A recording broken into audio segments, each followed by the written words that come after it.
while we wait for one more speaker. Good morning, everyone. My name is Samuel Lawson. I'm not Mike Ritchie. Mike wasn't able to make it today, but I'm a grants manager and environmental consultant at MRA Consulting Group. And I'm here today to facilitate this panel discussion. The panel discussion is on the evolution of Australia's container deposit scheme landscape and where we're going to from here.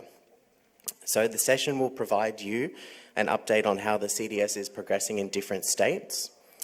Panellists today will be able to talk about community engagement strategies, how data is being used to increase community trust in public recycling, and circular outcomes for eligible containers in such a scheme. We have with us Alex Young, who's Director of Container Deposit Scheme at New South Wales EPA. If you want to give a wave. We have Danielle Smalley, CEO of Exchange for Change.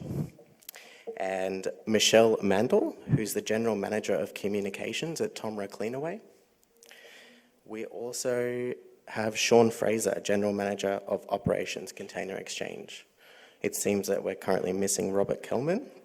Hopefully he can join us soon. Each panellist will have 5 minutes to introduce themselves and any issues or barriers and benefits of the CDS that they want to discuss. But before we get started, I wanted to do... Hi, Rob. So this is Rob Kelman, Director of Reloop Platform. So we wanted to get an idea of who's in the audience. We'll start off with states. Can I get a raise of hands? Who here is from Queensland? Okay, great. And who here is from New South Wales? Oh, expected. Anyone from the ACT? Any other states that I've missed? Yes. Yes. Oh, there are a few more, aren't there?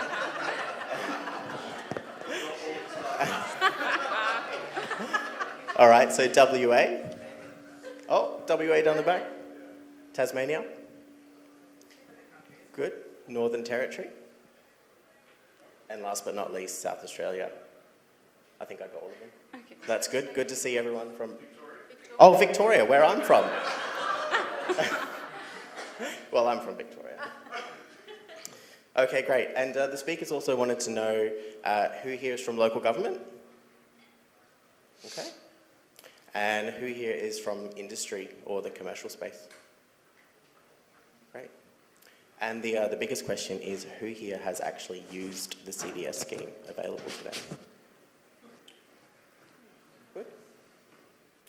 Okay, now we'll hand over to the 5-minute talks. So I'll introduce Alex Young, Director of Container Deposit Scheme at New South Wales EPA.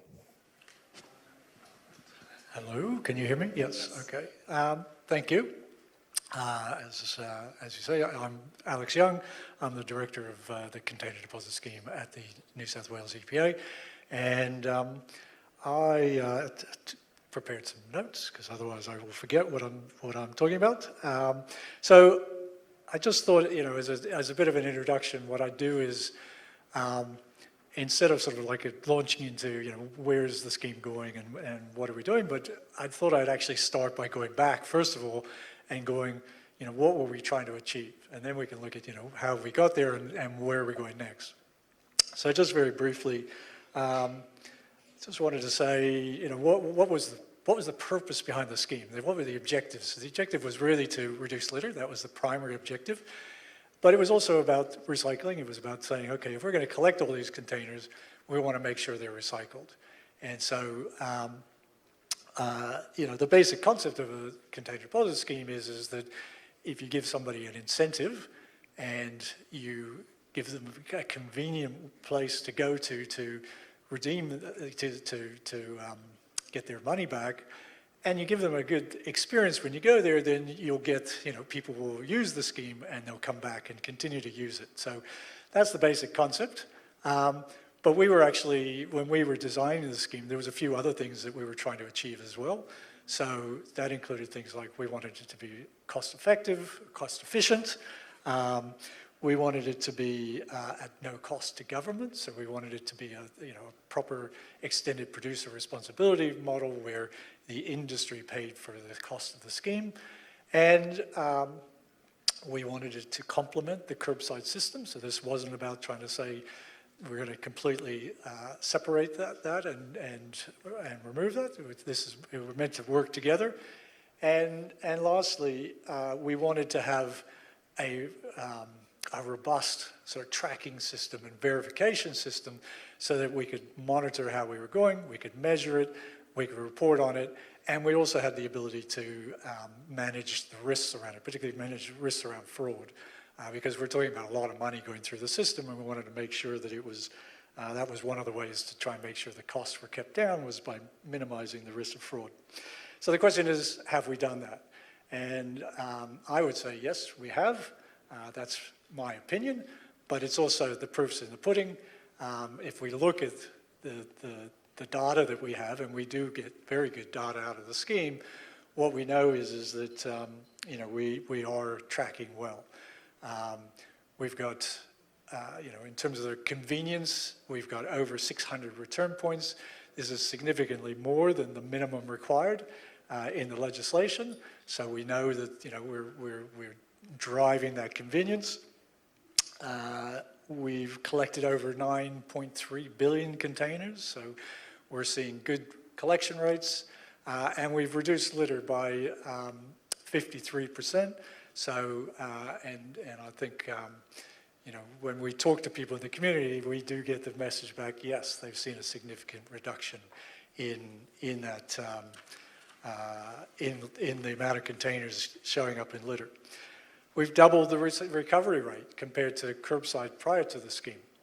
And not only that, but what we've seen is really high quality recycling. So we're seeing, you know, containers going back into bottle recycling. So probably my 5 minutes is rapidly running out. But, you know, it's, so yeah, just to move then to, you know, we're not sitting on our laurels. We're very interested in continually improving the scheme. We work very closely with our scheme partners, so Exchange for Change and Tomer Cleanaway. We have a very good working relationship, and as I say, it's continuous improvement is sort of the watchword of what we're about in that partnership. And so, you know, we will continue to see more convenient. That's you know, driving towards more convenience and improving recovery rates, and therefore reducing litter. So one last thing, because I'm sure it's going to come up, is we are looking at it, potentially expanding the scheme. This is something we went out and consulted on back in October, November last year. We're still sort of going through the consultations, but our friends up in Queensland just made an announcement recently, which kind of definitely changes the landscape in terms of harmonization. So yeah, this is something to, you know, watch this space, basically. Great. Thank you very much, Alex. Great to hear a recap on what you were trying to achieve when you started the scheme. Just a reminder for anyone who's online or people in the audience as well, after these speakers have their 5 minutes, we're going to go to Q&A, and you can use the app to put in your Q&As, and I'll facilitate those questions. We'll move on now to Danielle Smalley, CEO of Exchange for Change. Thank you. So I am going to focus on the beverage industry a little bit to start with. So as Alex said, the schemes are 100% funded by contributions from suppliers of eligible containers. And I think it's in all the jurisdictions the best example of a product stewardship that we have, a program we have in Australia. But for suppliers, Alex mentioned harmonisation. We really, with the schemes, I think in the interest of continuous improvement, need to make it easier for them to participate.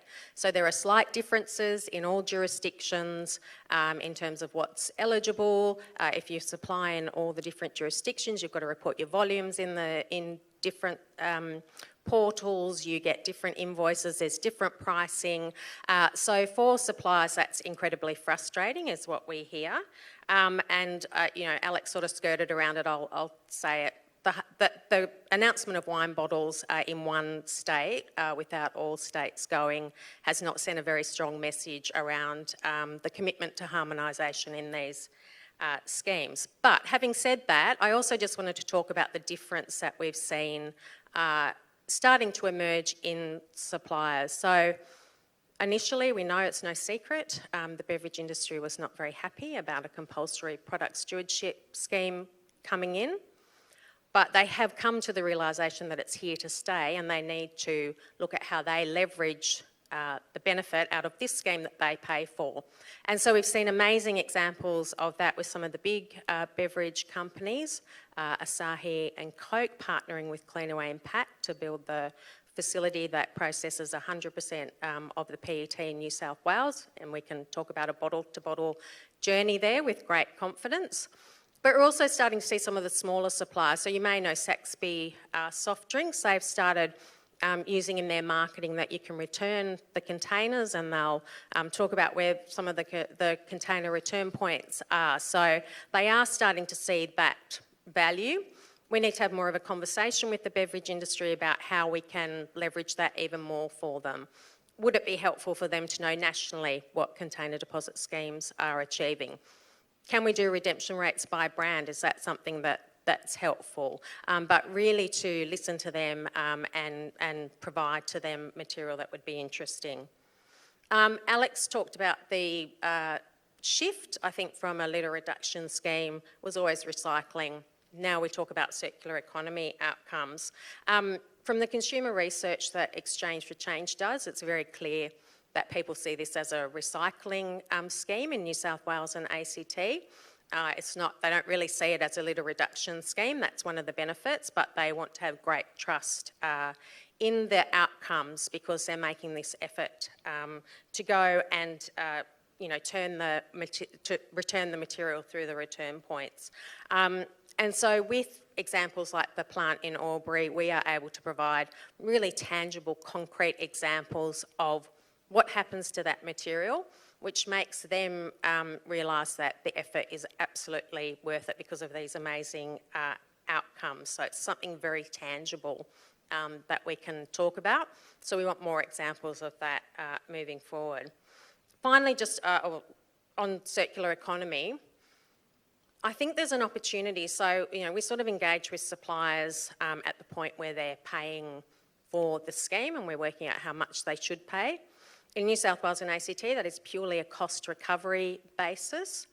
We wonder if there's an opportunity to influence some of the supplier choices in the materials that they use for their products to align with government objectives. So something like glass, infinitely recyclable. Because it's purely cost recovery and it's to do with the amount of supply and the amount of redemption and how much a material costs to recover, glass is the most expensive material in New South Wales. Is there an opportunity for that eco-modulation around pricing? And that's certainly a conversation we want to have with both the beverage industry and government.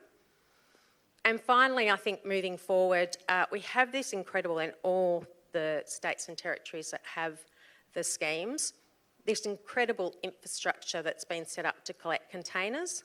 Consumers know it, they engage with it. We know in New South Wales, very high habitual return. We've got other product stewardship schemes coming in. I know there's lots of logistical issues, but we really should be tapping into that infrastructure and leveraging it for these other schemes to make it convenient for consumers. And we're seeing that in the ACT, so at the depots there's battery collection points, but it makes me think about how much further we can take that. Yeah, thank you, Danielle. That's a fantastic point on sort of aggregating those drop-off points. We'll go quickly to Michelle Mandel, General Manager of Communications at Tomra Cleanaway. Thanks, Sam. Good morning, everyone. First of all, shout out to all of our depot operators who have come to our session. I've seen Vinnie's, I can see Hoxton's, I can see Midcoast, Resource Recovery, and I can see Selwyn Parker. So just leading on from this morning's plenaries that talk about collaboration, I think one of the things Tomra Cleanaway has done as network operator in New South Wales is we met the call from the EPA to deliver a convenient and accessible return point network of over 600 locations across the state for the community, and we've done that in partnership, and we've done that by activating local communities through not-for-profits and charities. Not singularly, we've also leveraged a retail model that ensures that we're aligned to existing consumer behaviours, etc. But the fact that we've got our partners here in the room and hopefully not going to ask any tricky questions is quite cool. Look, Tom McCleanaway has also been appointed one of the network operators for CDS Vic, which is the incoming container deposit scheme in Victoria. And similar to New South Wales, we plan on delivering a technology-based system that ensures that there's a lot of robust audit and verifications that take place, that ensures that people get paid in a timely fashion, including us as a contractor, which is great. And one of the other things that we do is ensure, like I mentioned, we activate our communities. And Danielle alluded to the fact that, we've got great education and systems out in place in community. We have, for Return and Earn in New South Wales, over 90% brand awareness of Return and Earn. It's synonymous with recycling, not necessarily litter, but that's most certainly been achieved. But in terms of, future focus, risks, ways to benefit, etc. We couldn't have this conversation, I don't think, without talking about increasing the deposit value. We know 10 cents is not enough. I reflect on my life. I reflect on doing things like taking my 13-year-old to Harry Styles and paying $6.70 for a bottle of water at the stadium. Even I, as a participant in the scheme, found it a hard sell to think about, well, will I take that home with me? Will I, put it in my bins and participate in Return and Earn? So, if you multiply that across the community, the redemption rate is something that we have as a lever. It has far-reaching impacts, of course, but it's a lever that will increase participation and, of course, redemptions, which in turn deliver higher value, clean stream of product for the circular economy locally. So throw that one out there for discussion. And then the other thing I think about, again, reflecting on, where we target our education and where we target our engagement. We focus on adults predominantly because they're the ones that buy the beverages really in the first instance. But, in 5-10 years' time, we'll be dealing with adults that talk about things being cringe currently. And, the teenagers of today are the adults of tomorrow. And for us, anybody operating in container deposit schemes, I think needs to probably shift the mindset and start focusing on education and engagement of not just kids, because it's a little bit easier with kids, but with the cringe ages, I'm going to call them, because we need to get their mindset around, this environmental benefit. We know that appeals to them now, and that being something that we focus on. Just reflecting back on network operation and Tom McCleanaway and how we deliver things. I'll use Harry Styles. He lives in my life because of my daughter, but it's not the same as it was, is the best comment and thing I can reflect on. Post-COVID, what's convenient to our community is not the same. And how people are choosing to participate in waste and resource recovery is not the same. And certainly for us as network operator in New South Wales, we've had to pivot, we've had to innovate, and we have to continually improve to ensure that our community has a long-term view that we have a legacy program that we're delivering through CDS in every jurisdiction. So. Fantastic, thank you, Michelle. I can't say Harry Styles lives in my life, but I agree. I'm very interested to hear the discussions on higher value redemption or rebates on the CDS scheme. I'll go straight over to Robert Kelman, Director of Reloop Platform. Hi, everyone. Opening comments would be we have a scheme in place, we have infrastructure in place almost everywhere in the country, and Victoria will be here at the end of the year, and don't ask me about Tasmania. It's a bit of a mystery. I don't know if it'll start this year as it was supposed to or not. So we have the infrastructure in place, but to a large extent the schemes are fairly mature. I mean, they're not as mature as South Australia, but nevertheless, they've been around for half a decade or whatever the number might be. But truth is they're stagnant in terms of recovery rates. And I think, echoing Michelle's point, that's only going to get worse because of the the inflationary effect on the refund value. The return rates nationally average around 65, 68%, something in that kind of order. South Australia, of course, is a little bit higher, 76 or something. But we could do a whole lot better because, frankly, we've still got about 3 to 4 billion drink containers being littered or landfilled every year. Despite the fact that we've got this scheme, the community is, I think, insufficiently engaged. If you look at Europe, okay, the refund value across most of Europe is 40 cents, 40 Australian cents, 25 euro cents. And you can see the result. Well, it's also hugely convenient because they bit the bullet and didn't shirk politically poking the retail spider and obligated retailers to return to collect containers. So they get, Germany gets 98% and then most of Northern Europe's 90 plus percent because it's convenient and there's a big motivation to get 40 cents back. So we could do a whole lot better. We need to reform our schemes. We could substantially increase convenience, but we would need to substantially increase it. I mean, the ratio of collection points to people across Europe is about 1 per 1,000. Whereas here, it varies, 1 to 12,000, 1 to 20,000, depending on the state, the metro, regional, and a lot of the collection points aren't convenient enough. So, analysis shows that a refund increase will have an impact. So we need a proper reform agenda. And then the last thing I'd say is, could we think about refills? Could we think about incorporating a refill agenda into the existing scheme? We've got the infrastructure, we've got a refund value. There's a community appetite for reuse. So is that something we can start to look at across schemes? Thanks, Rob. We've seen some questions come through, in particular around that stagnation, so I'm sure we'll pick up that conversation soon. I just flag, I have seen a couple of questions come into the Q&A. There's a voting feature, so feel free to vote, and then I can ask the right questions that you want to hear the answers to. And please put more questions in. So I'll hand over now to Sean Fraser, General Manager Operations at Container Exchange. Can everyone hear me? That's better. Good morning, firstly. There's a lot of similarities, and I think, Rob, you've probably summed them up and you've summed up some of the challenges really well. Probably the other one I'd throw on the table at the moment is, and we've seen this pre or during COVID at least, and it hasn't really slowed, is the amount of consumption of, let's call eligible containers, and we can talk about wine and spirits in a wee little while.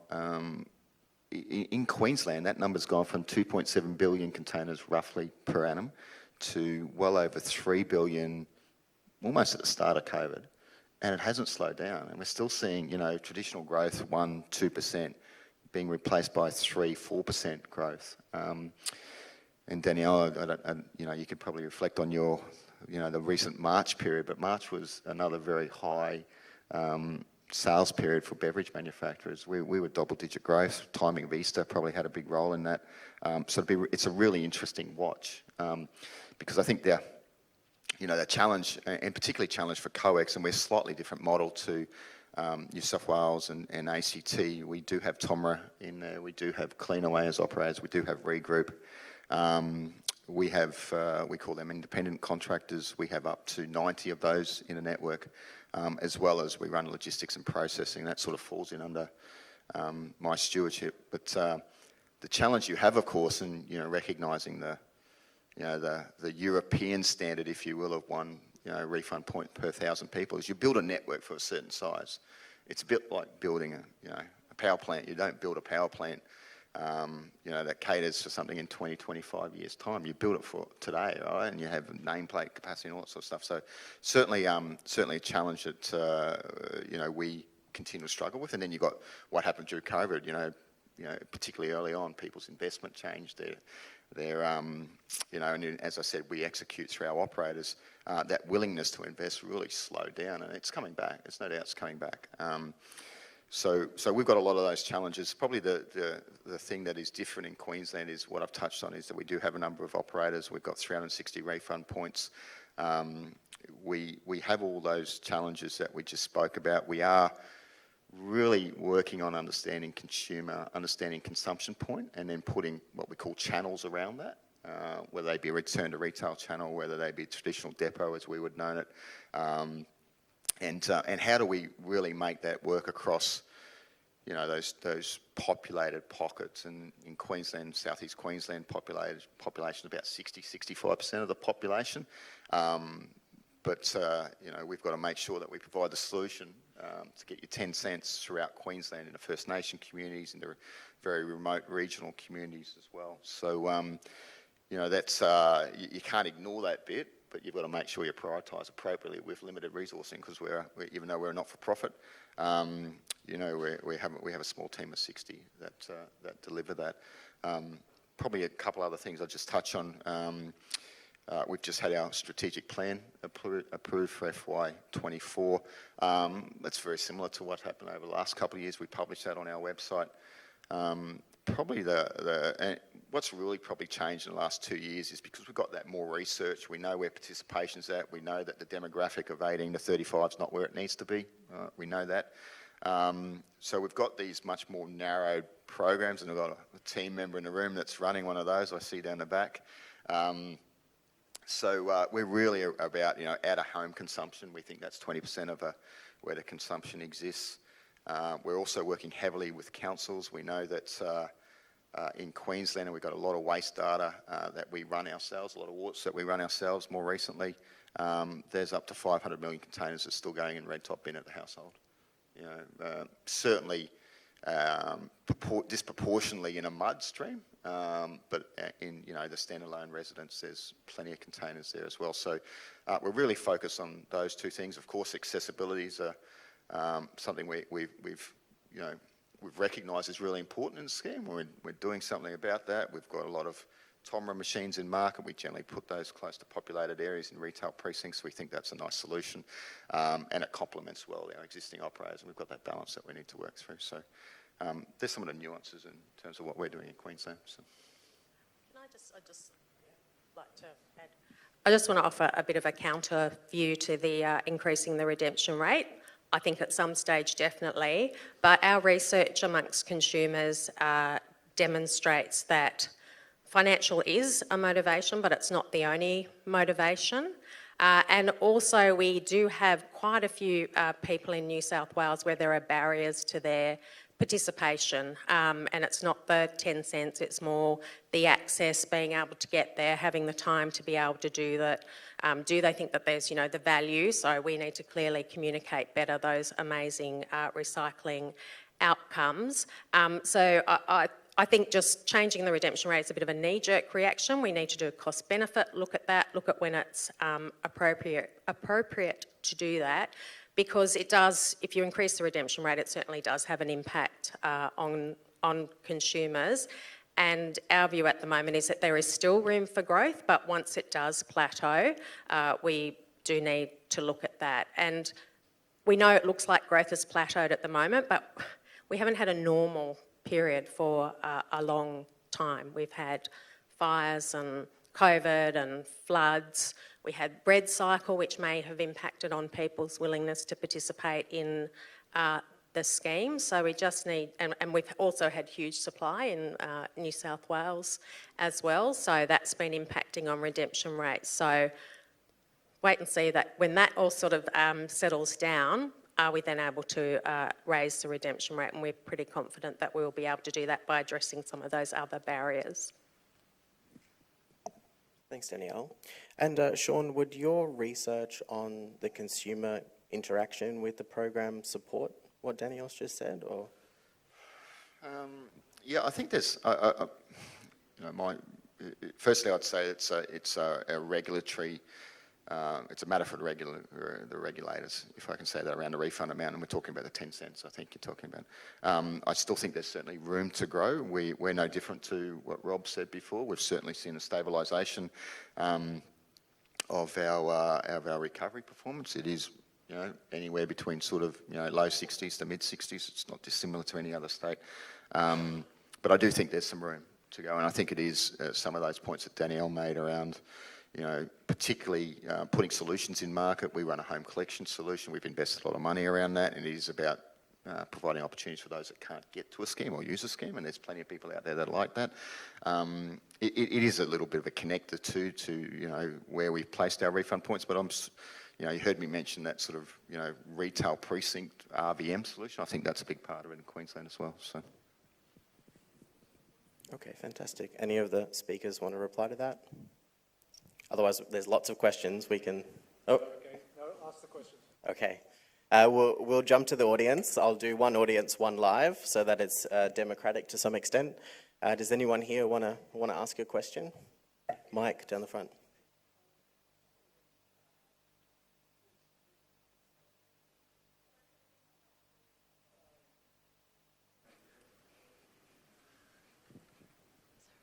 Thanks. I'm just wondering if you've had any conversations with the beverage manufacturers about the increase and what sort of feedback you've had or not. And do you think 40 cents, like Robert mentioned, is doable in the near future?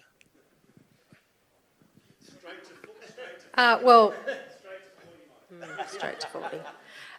We haven't had conversations with the manufacturers because it's not, our understanding is not on government's agenda at the moment, but I think government would have that conversation with manufacturers.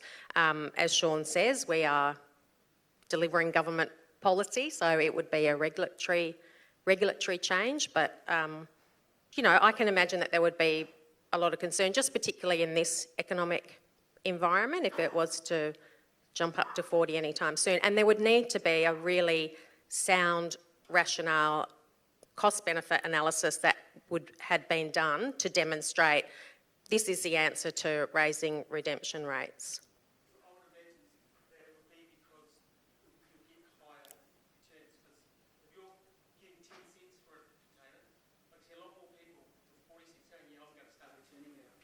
That would be the incentive. Yeah, I mean, definitely a lot more people would, but it's that cost-benefit. How many more people would? What's the percentage increase? There are some people who will never participate. So is it going to get those people who currently aren't participating? And if it's because of access, then no, it won't. So there just needs to be work done on it. But I think, were you saying that you think that manufacturers don't want to redeem a lot of the material, or no? No. Okay. No. Yeah. I was just wondering what their opinions were. Yeah.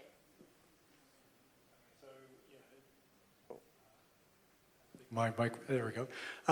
So no, it's not currently on the agenda to have those kind of conversations with suppliers, but I absolutely agree with the comments that the panel's had so far, which is that at some point it will happen. It will have to happen, and we know that we have experience. We know that in South Australia, they had a 5-cent refund. I think it was worth something like 32 cents when it was in today's money when it was first introduced. And what they saw was a gradual decline in participation over a long period of time. I think it was like 20 odd years before they increased it. But at a certain point, it actually started dropping off. And that's when they stepped in and went, okay, no, let's double it. And then you immediately saw a much higher redemption rate, but it again immediately started going down. And that's what we would expect to happen. I think at this point, and there is a project going on, a national project that South Australia is leading on, which is looking at all the factors that influence participation and how do we actually squeeze all those things to get the most out of these schemes, and the refund is obviously is a key factor, but it's not the only one. And as Danielle said, we do a lot of social research, and we know that 50% of people participate because they think it's the right thing to do with the environmental benefits, etc. 50% do it specifically because they want the money. lots of people do it they participate indirectly because they support their local community group or their school or somebody else. They give their containers to somebody else to redeem it. But they're still participating, they're still motivated, they're still engaged. And that's, so all of those factors we're looking at to try and see how do we maximize that. And at the moment, we're still seeing a sort of an upward trend in participation. When we start seeing that go down, that's obviously when we're going to have to step in and look at what else needs to be done. Can I comment on that? And then I've got a question for you about your participation data. For sure, manufacturers do not want a refund increase. They will not be advocating for a refund increase. I mean, we saw with the advent of these schemes, there was very strong opposition. And a lot of the opposition was, it was about costs, right? So prior to a CDS, of course, producers and users of soft plastics and all sorts of other materials, use the curbside system, which doesn't cost anything. So when you have a producer responsibility scheme and there's a cost, there's going to be some opposition. And one of the claims put out is a drop in sales. So Rita, we've just done a big analysis, and we haven't put it out yet, but I will soon, of sales data over the last 20, I'd have to check with 20 or 30 years, because we've got all this access to global data. And so we've got I'll give you an example. We've got like 5 or 6 case studies. Canada, the US, Europe, right? So just use an example, Eastern Europe, right? You've got Bulgaria, Romania, Lithuania, and Estonia, or something like that, right? And the sales in the region, let's call that just a region, all sort of they sort of mirror each other, Christmas and maybe COVID, and then there's, whatever, I don't know, all sorts of other, there's many things that influence sales, right? Okay, but, basically they're sort of generally sort of tracking upwards. And then one of those states introduces a CDS, and so you kind of expect, based on the kind of claims, that there'll be a drop-off, but there isn't. So the global data shows that there isn't a reduction in sales in those markets. So anyway, my point being that there will be, as we prosecute this case for a higher refund, and it is a conversation, there is a discussion, because the heads of the EPA, South Australia is being charged with looking at consumer engagement, and one of the questions is, should they increase the refund? In fact, there's an economic analysis, the South Australians Commission, that says refund will achieve the best result, along with some other interventions. So there is actually a live departmental conversation going on. Can you expand on the data because that surprises me a little, so I'm intrigued, that participation is increasing. What are the metrics around that? Is that more consumers doing it, the same consumers doing it more often? What does that look like? So we do consumer research every 6 months from the beginning of the scheme, and that showed that there was a very quick ramp up, and that it's sort of, I think we're now at, 85% of people in New South Wales have participated in the scheme. We did look at, in the last round, how many, when did they do that, to make sure we weren't capturing just people who maybe had participated once and then dropped off. I can't remember the exact figure, but it was very high, something like 80. Yeah, over 60% had participated in the last month, so a very high proportion of those. We've now got that baseline, and we'll continue to capture it, but yeah, it's that habitual participation that we're trying to get a picture of. So there's a picture of everyone who's ever participated in the scheme, and then a picture of who is still and how often do they do it. Okay, thank you. I'll jump to one of the online questions that is relevant to some extent. It's for Alex at New South Wales. You've indicated that New South Wales is getting a high recovery rate. What is the rate? And what is New South Wales doing to stop the circa 70 plateau, that 70% plateau that people have been discussing? Okay, so the current, we do track this, and it's on the Return on Earned website. And we track sort of a rolling 12-month average, and I think the current, and you can correct me if I'm wrong, it's about 65%. It's gone up and down, and it does go up and down across the year as there's seasonal differences. But by doing a 12-month average, we're trying to get take out the troughs and peaks.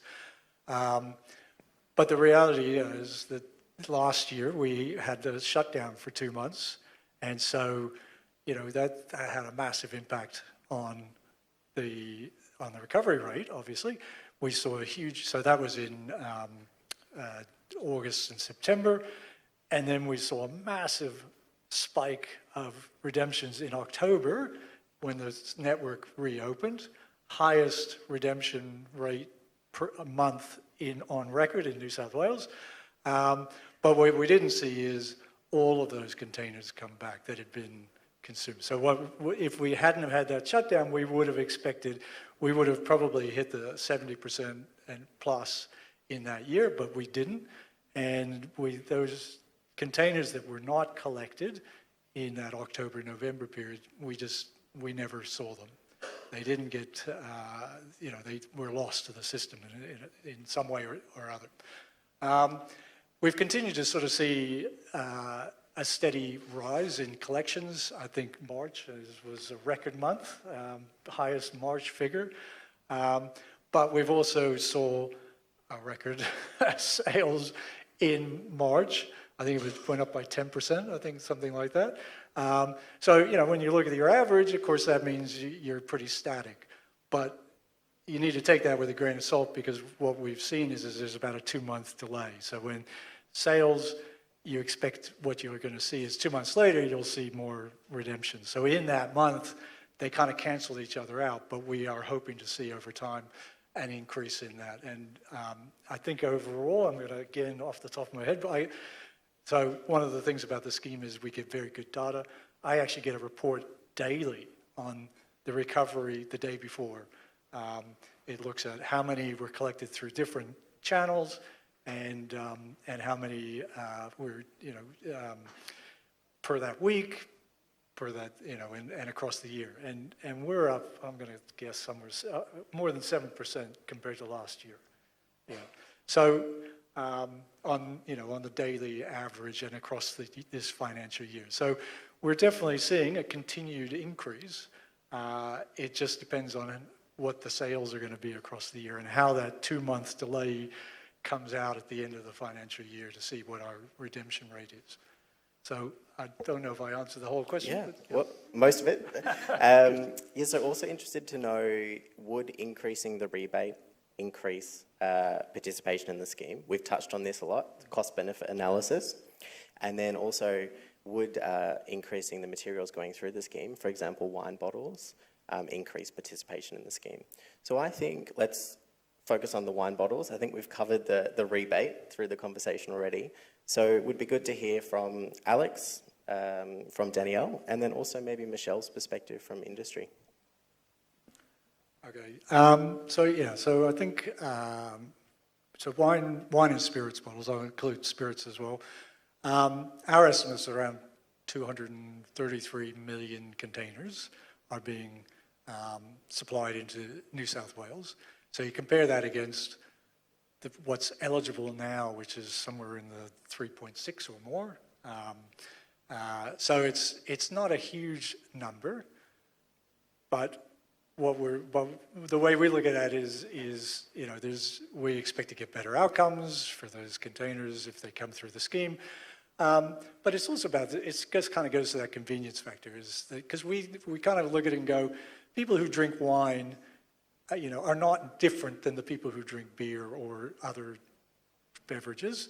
So, if it's all in, it makes it easier, because you're not having to think, okay, that's in, that's out, and so we would expect that there would be some knock-on effect in terms of just the convenience of having everything in. so that consumers don't have to figure it out. And then I saw too hard. And that is some of the social research we get back is that people just don't get it. It's difficult to figure out what's in, what's out. And so that's part of that. We're not getting all the participation we could get because of that factor. Yeah. If you go to a dinner party and say you work for Return and Earn or ACT, CDS, the first question you get is, why won't it take my wine bottle?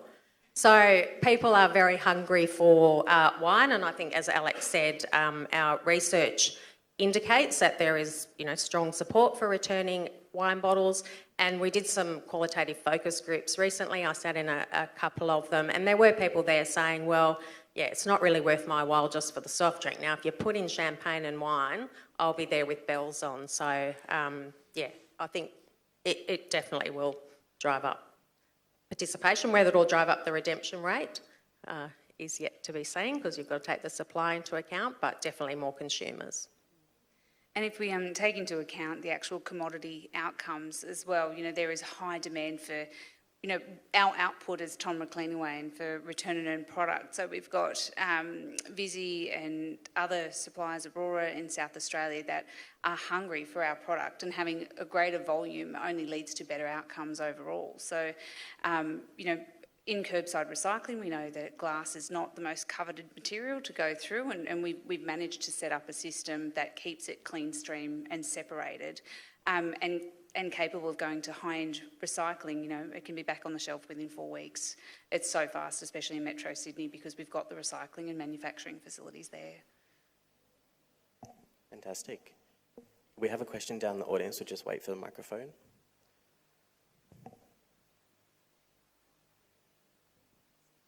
Anne Prince, so just following on from that, given that glass that's in curbside bins is being downcycled predominantly, and given that we're saying that it's easier for the consumer if it's all in rather than just some in, is there any discussion, thought process happening about, instead of going for a fourth bin for the remaining glass, as Victoria have done, of looking at expanding beyond just beverage containers and wine and spirit to all glass containers to be part of a CDS program?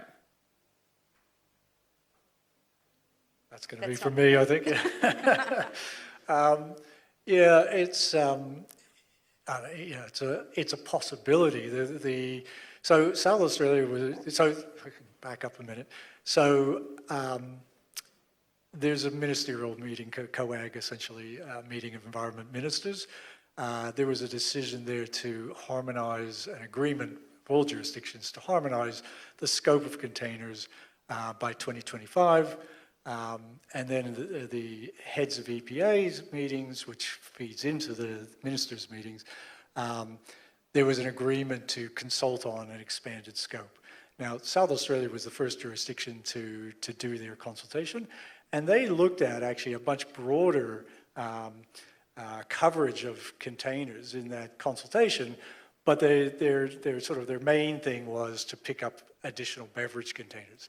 And what was agreed at HEPA was to essentially everybody consult on the same scope that they had essentially landed on, because the idea of this exercise was to end up with a harmonised system. Now, that doesn't mean that in future you couldn't include other things. It's just in the current process, the focus is on beverage containers. And it's really trying to address that make it simple. If it's a beverage, it goes in the scheme. So, but it hasn't been ruled out to have a broader scope. It's just not on the current agenda. So I was just going to make a quick comment. If we're going to move from saying this is a litter reduction scheme to about circular economy and recycling. So the answer to the dinner party question is always, oh, well, it was about litter reduction. You don't find wine bottles in the litter stream. It's going to be harder to say why we're keeping out the other containers if it's about circular economy. I can probably just add a couple of things from the Queensland lens, because of course Queensland has announced that wine and spirit bottles will be part of the scheme from 1 November of this year. That was entirely a matter for the government, and just reflecting on a couple of points before, our role is to make that happen as container exchange. But I do know it was heavily, the consultation period, I think there was 2,500 submissions through that consultation period. The Queensland government is yet to release all the findings of that consultation, but not far away. I'm super curious though by the comment around the 4th bin at the household for glass in Victoria. I've certainly got some very strong views of it from particularly a CDS CRS lens. It goes to sustainability to an extent of operators and network operators. I think if you take what is a reasonable amount of material out of maybe refund points, and you could probably argue the economics of it and why you'd want to do it, I think that does certainly impact operators. And in Queensland, we've got, to my earlier point, we've got 90 odd independent operators, and by putting a household glass bin, arguably you divert that material from the refund points, and that has an economic impact on those operators. So, if I was ever asked my opinion, I'd be very passionate about that as well. The other thing, of course, is, and you touched, Michelle, on Visy and Aurora. We have all the same partners. The characteristics are no different, right? We're a small country. I think the benefit, of course, if you talk to those participants as recyclers, and that bottle to bottle is to your point you made as well, Danielle, it just keeps on going and going and going. It's a great story. It's the best story we've got around circular and closed loop. Probably more the point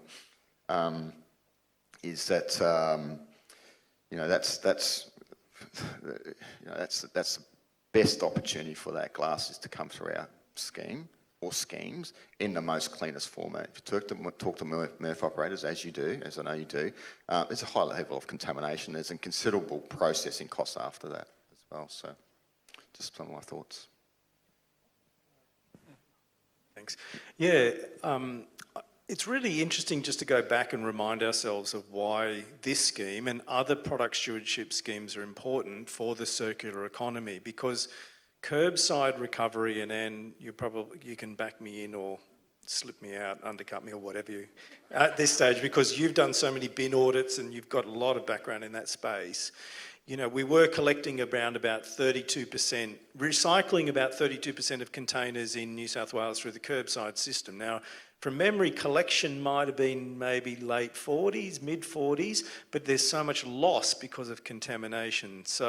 And those bottles would not have been going necessarily to bottle. So a container deposit scheme is about getting those clean streams of material. So it's a real circular economy intervention. That's why it's important, and the litter outcomes as well. And I would have thought that the goals would have changed already in New South Wales to say, no, it's still about litter. Is that still how it's described? Not about resource recovery. Yeah, no, it's both. It's both. Yeah, I mean, we had a Premier's priority at the time, which was to reduce litter, but the Act is very clearly about improving waste management outcomes, which includes recycling as well. Okay, so then just to come back, what we want to now do is not complement curbside, I would have thought, in a way, right? We want as much material coming back through the CDS stream, not the curbside stream. Is that a reasonable proposition? Because of the circular economy outcomes that come from the CDS network rather than the curbside network. Because the curbside network isn't delivering a circular economy outcomes. Well, I think, I think I'm being glib about it, but I think, obviously there are different MRFs that do different things, and there's very different outcomes that come out of particular MRFs. So it's very hard to generalise. But I think, particularly for glass, I think as was commented earlier, there's, it's not the most desirable material to be collecting because, the markets are, not that strong, whereas we do know that we get very good outcomes through the CDS. So certainly from that perspective, you could definitely say that, the CDS, you're getting very good outcomes. 100% of it's getting recycled, and it's getting recycled at very high quality because it's clean streams. and going straight back into manufacturing. What about the PET and HDPE and the other materials? Are they similarly going, can to can, bottle to bottle, whatever? Certainly with the PET, yeah. I mean, I think, so... In the curbside scheme, I mean. So- We know it does in the CDS scheme. Yeah. So I haven't looked that deeply into the curbside system recently, so I'm not going to comment on that. But I will say, with the CDS, there's really three materials which are the major beverage container materials. It's PET, aluminium, and glass. HDPE is very, very small quantities. Liquid paperboard, very, very small quantities. And then there's a very, like a sprinkling of other things, which barely, below 1% other things. So really you're talking about PET, glass, aluminium. And those three will give very, very good quality outcomes through the scheme. I just wanted to clarify on the litter reduction. That is the only publicly available measure of success for the scheme currently. So when I referred to it as a litter reduction scheme, that was it. But I know in the consultation paper that New South Wales did, there was talk about, is it circular economy? So if it is to be seen as recycling or a circular economy scheme, we need to then talk about other measures of success, I think.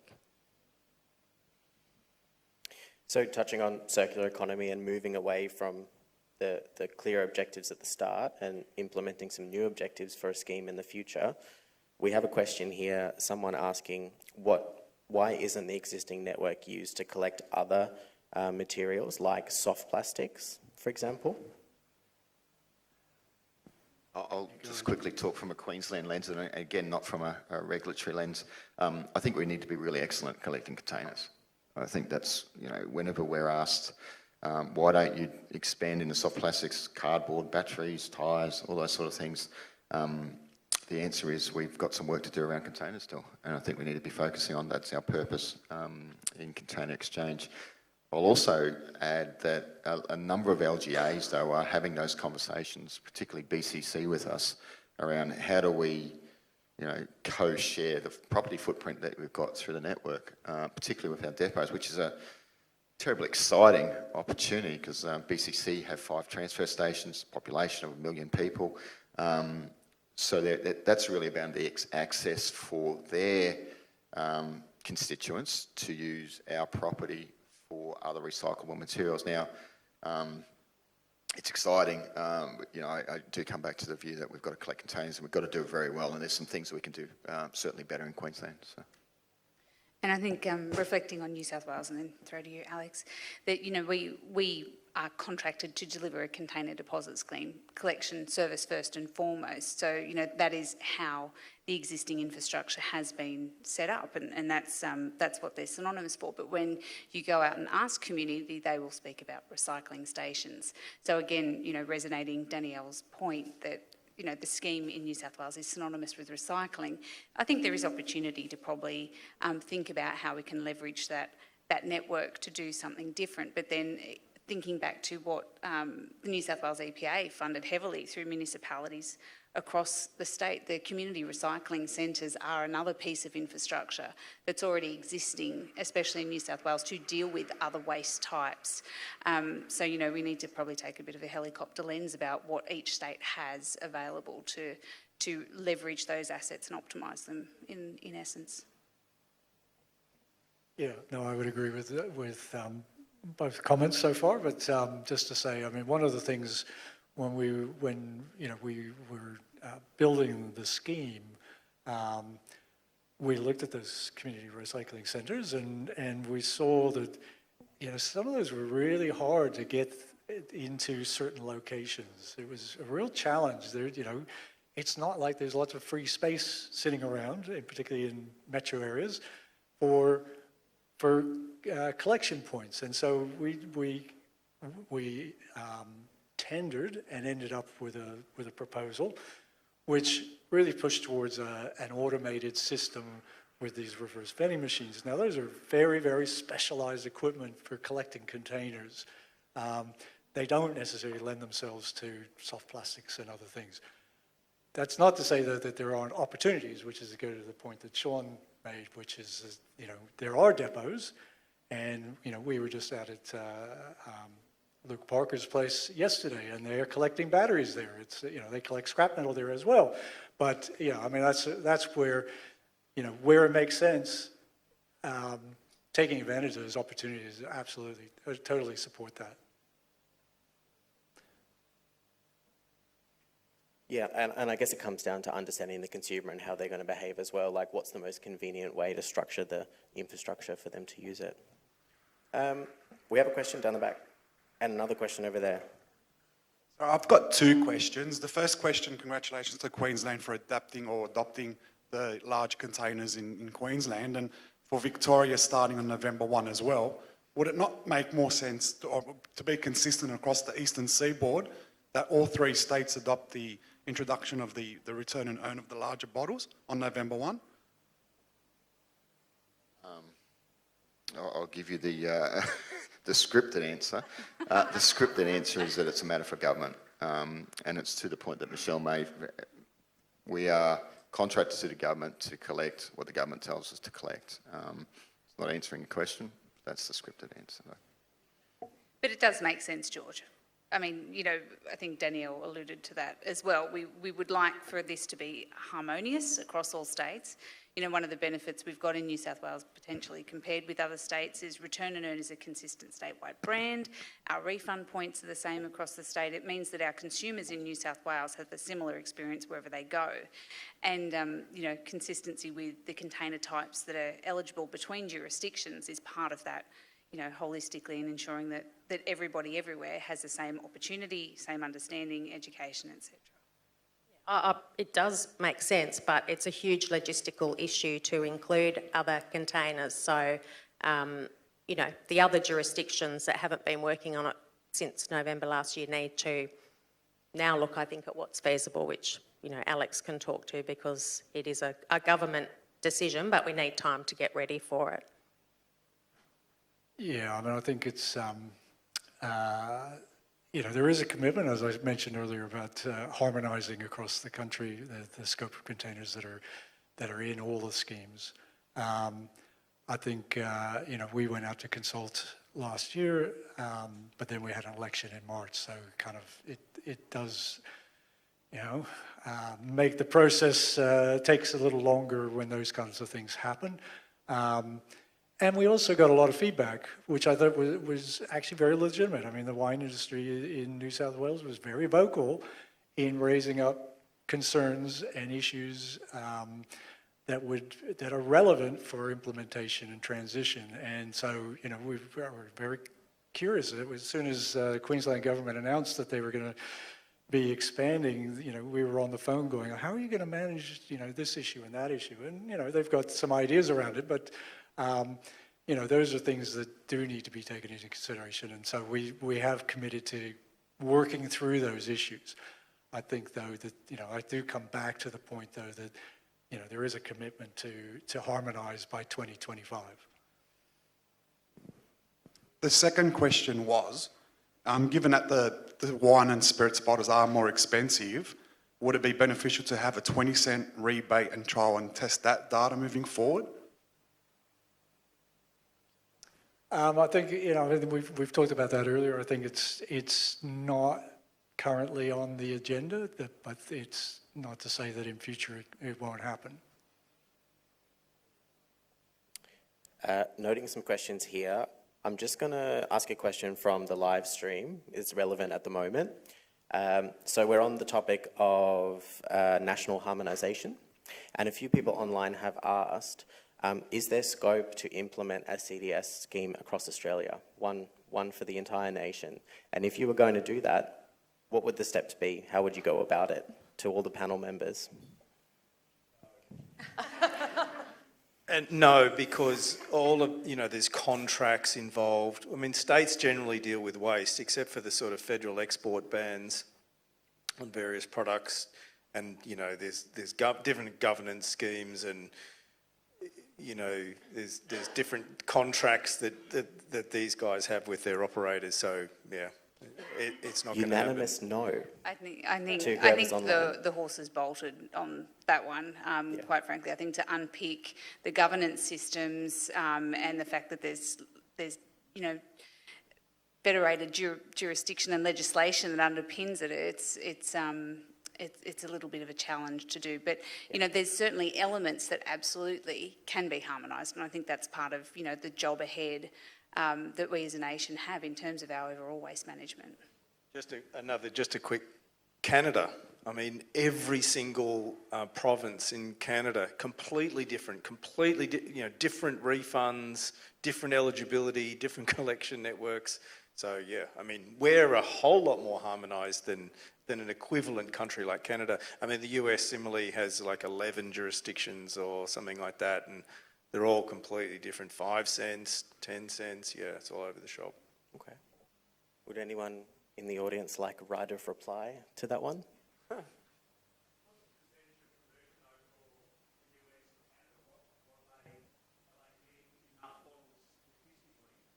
Now 65. Yeah, most of them are.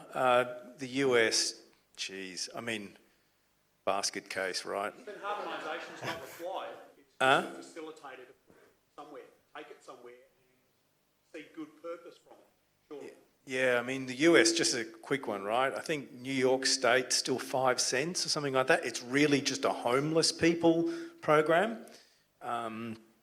California pulls into the unredeemed deposits every now and again and pulls it out into consolidated revenue. Like, it's really, the US is just Canada is a lot better.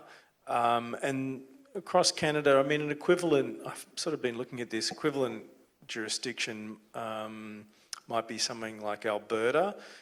It's a sort of mostly a depot-based kind of model. They have a higher 20-cent kind of refund. It's about 80% return rate. Yeah, so it varies. Not nearly as good as the classic, you know, those Europeans, they sort of get this stuff right. You know, I don't know, for some reason they're prepared to sort of really bite the bullet. High refund, return to retail obligation. So every retailer has to collect containers, which I think is a better approach. You know, it does make it super convenient, and it kind of makes sense, doesn't it, in terms of a proper EPR model, right? Producers are involved, but if you're selling the product, you've got to be involved as well.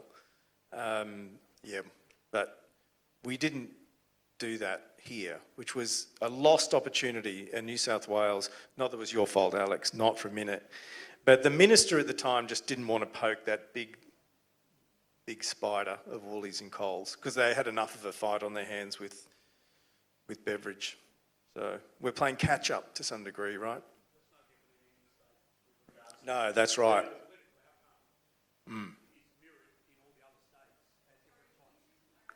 Yeah. Sorry. No, that's right. No, Okay, we'll keep it going. We've got, I think we're into our last 20 minutes now, and I've got 2 big questions online. Let's go to someone in the audience. Let's go.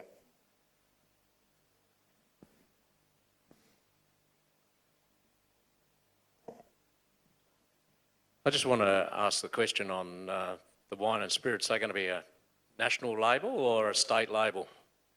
Because issues you're going to have is they're going to have, if they have a national label, you're going to have it in New South Wales. They're going to be trying to put it into the scheme. It's going to add a lot of confusion. Yeah, so this is actually one of the key issues that the wine industry raised in the consultation. One of the first questions we had of the Queensland scheme is, you know, how to manage labels. And, you know, it's a legitimate concern because, I mean, unlike, you know, water bottles and soda bottles and things like that, where you essentially produce it, you send it to the market, people consume it, and then it goes back into the system. Wine, you know, a producer will produce it and then they'll put it in a bottle, label it, and then they'll store it for 10 years before they actually sell it. So, you know, what's coming to market now, not every bottle of wine, but there are bottles of wine that are 10 years old that were labeled 10 years ago. And so how do we manage that issue? Because you know, the label's important because it tells the consumer this bottle's in the scheme. So, yeah, that's one of the things, and I know that there's been discussions, and I'll let Sean maybe talk about how they're managing that, but it is a legitimate concern. The way we managed it in New South Wales when the scheme was introduced, because again, you had day one, there was there were bottles that were produced prior, and then afterwards there were bottles that were produced afterwards. You got to have some sort of transition, and we gave the industry 2 years to change their labeling and become consistent. And what we did was we aimed for a nationally consistent label, and so all the jurisdictions agreed what the wording would be on the label. We also require a barcode.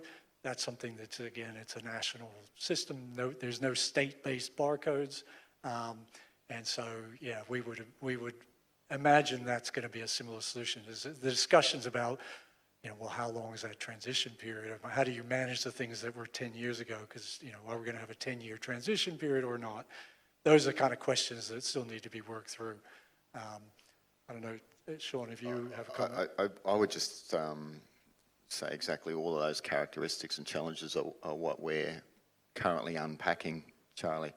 I'd also add that these are not unique in a way because of when the scheme started. All those challenges were in Queensland prior to 1 November 2018. So it's sort of like going back in history a little bit to go forward. And whilst we're certainly not leading it in COEX, and that's very much for the department to work through. We've certainly provided some ideas around how that should work, recognising that if you go back again in time, you'll see it's still in the Act and the regs in Queensland around those transition periods as to when you had to have your label with the refund mark on it, for instance. I think the bigger challenge for us in the short term is to ensure that we've got the appropriate barcodes in our product databases so that we can cater for the technology that exists in Queensland, whether it be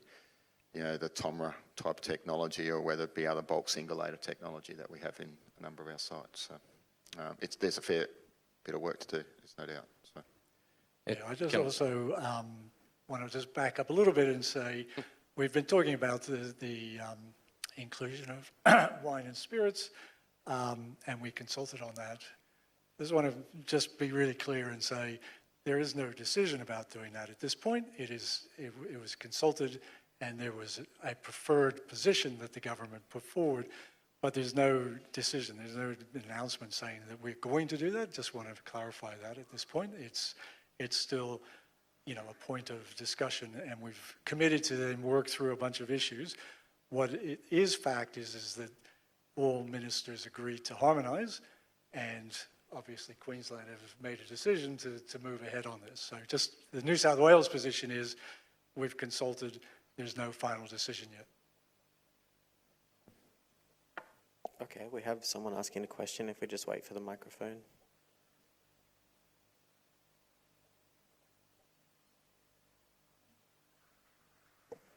Just a quick question for Michelle and Sean, respectively, for the states.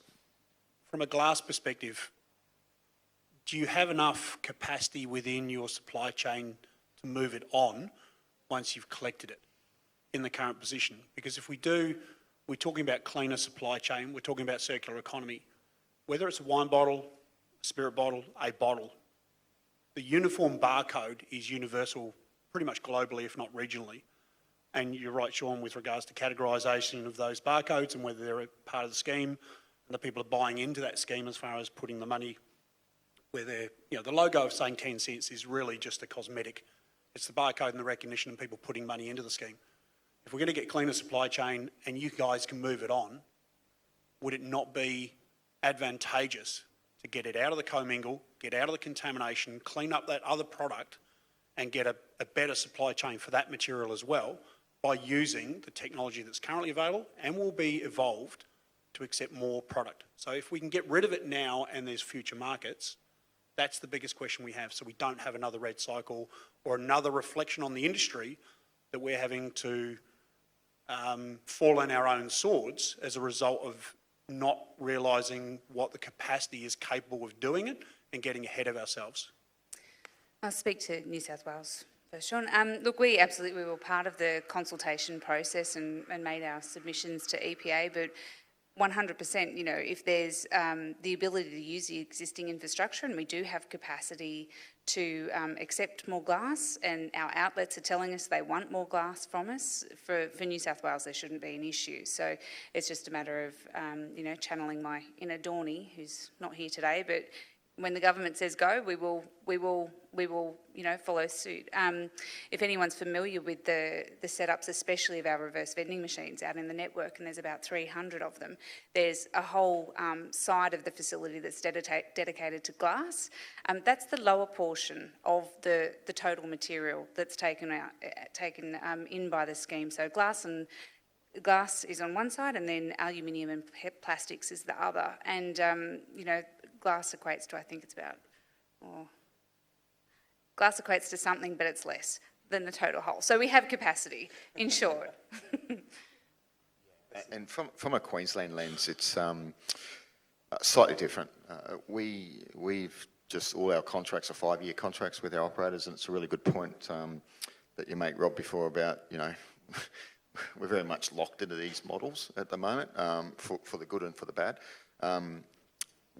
As part of our recontracting program, we spent a bit of time understanding the growth of our network, the growth capacity within our network, more so from the lens of, you know, we're mid-60s and how do we get to 70s and 80s? So, you know, do you have capacity on your site to be able to do that? So we had a fairly good feel for what extra volume would do and where the problems would be.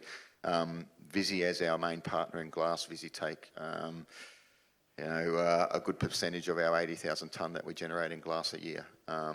Visi are also well advanced in building a new plant down at Yatala because they have to rehome out of the site that they're currently at West End because of the Olympics in 2032.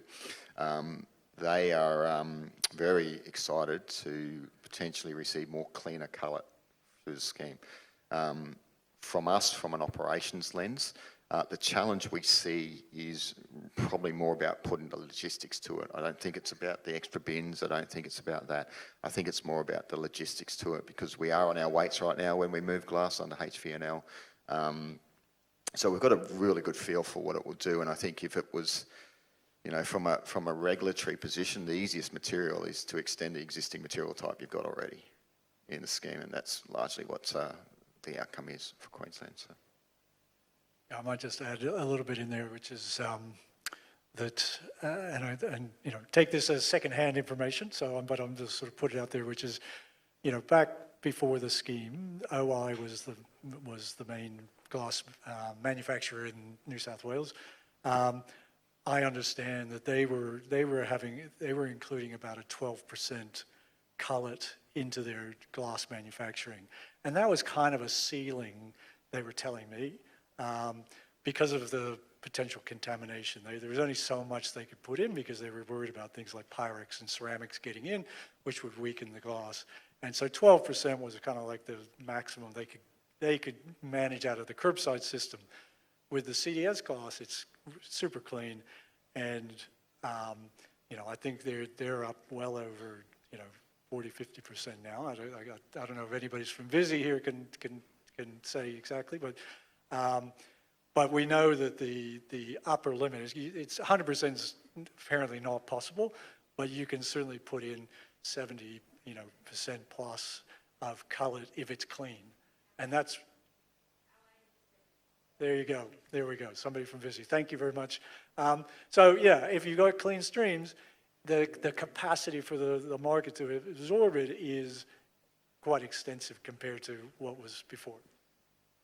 And I'm just going to add something for context as well. Having gone to the Visi facility last year and visited, you know, one of the, I think, really positive things for all of us in waste industry that are trying to deliver circular outcomes was the statement that the other, I guess, consumers or the purchasers of those containers are willing to accept high volumes of less clear material. So obviously when you use recycled product, it's not necessarily going to be as clear.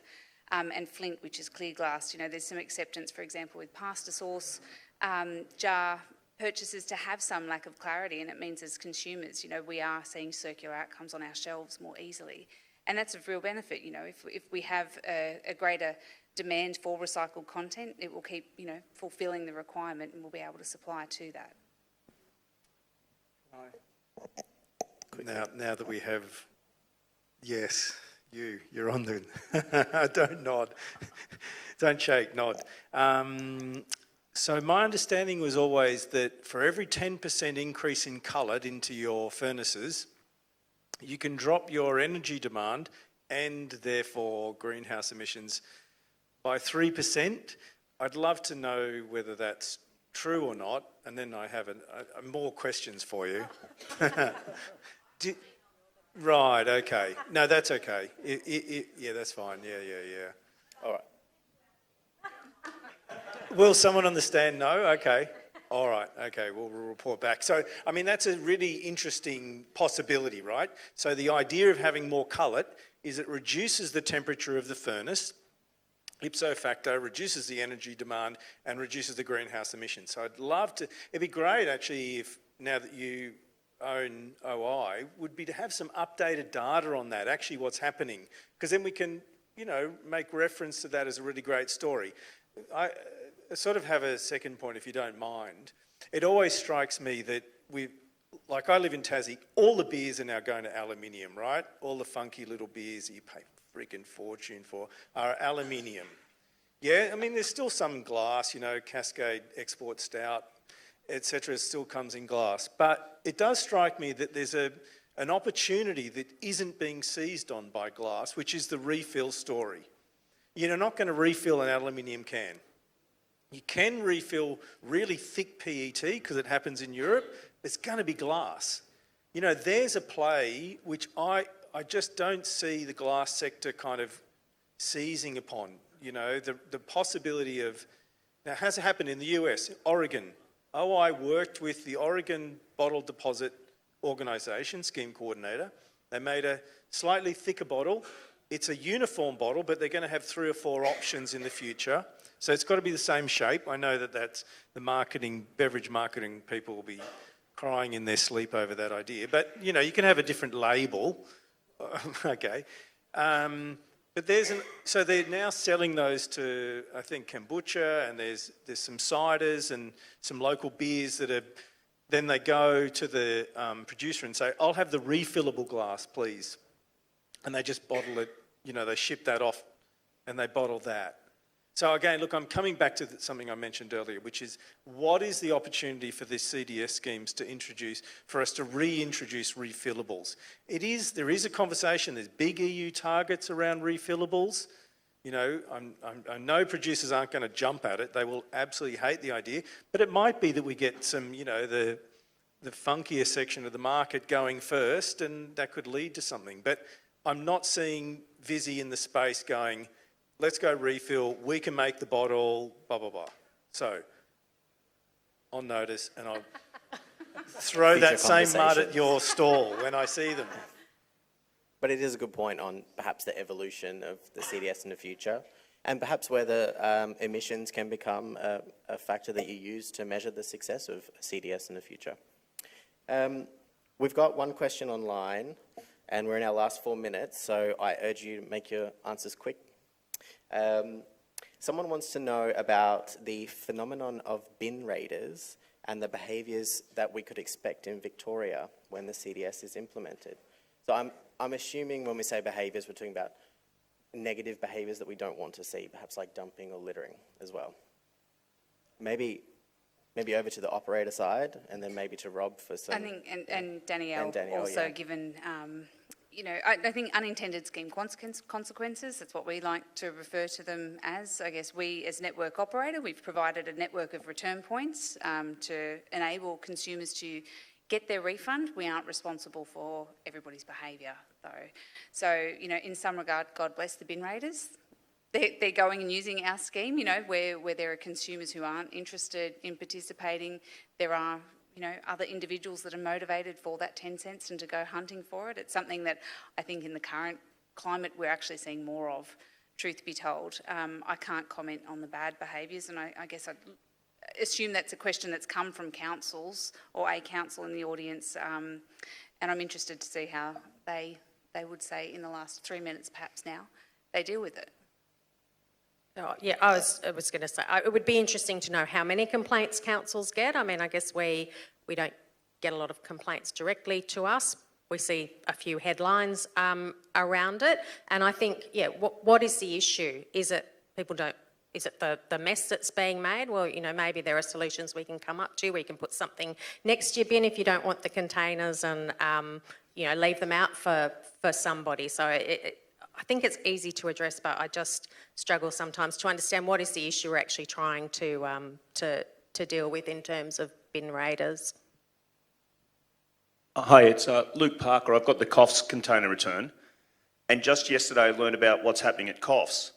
People are leaving their containers beside their bins. And, you know, pensioners or whatever are coming around and picking them up and then returning them to us.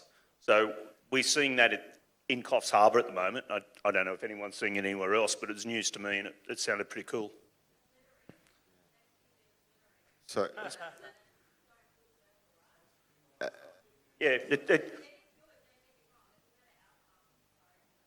yeah. Just when the mic gets there, it's exactly what we're doing in Queensland. We're trialling that program. It does happen in Europe as well. I think there's some infrastructure next to public place bins. So, some ways we've got to make it easier. It is a better outcome, obviously. Bin diving is not a bad thing. I'm not saying it is. And working at local government and then in the ACT, you do get the conversation. But I think the main issue is people are very protective about their bins. They don't like anybody else going in and looking. And I think the narrative needs to change around who actually owns the material, because ordinarily it's the council or in the ACT's, you know, case, the ACT government that own the material. So technically, they really can't argue about it, right? But you definitely need to make it so that people can get access to those containers in some way, shape or form. Anyone on the panel want to respond? Agreed. Okay. Well, we're in the last minute. Can I get a raise of hands? Who wants to keep going, and who wants to wrap up on time? Who wants to keep going?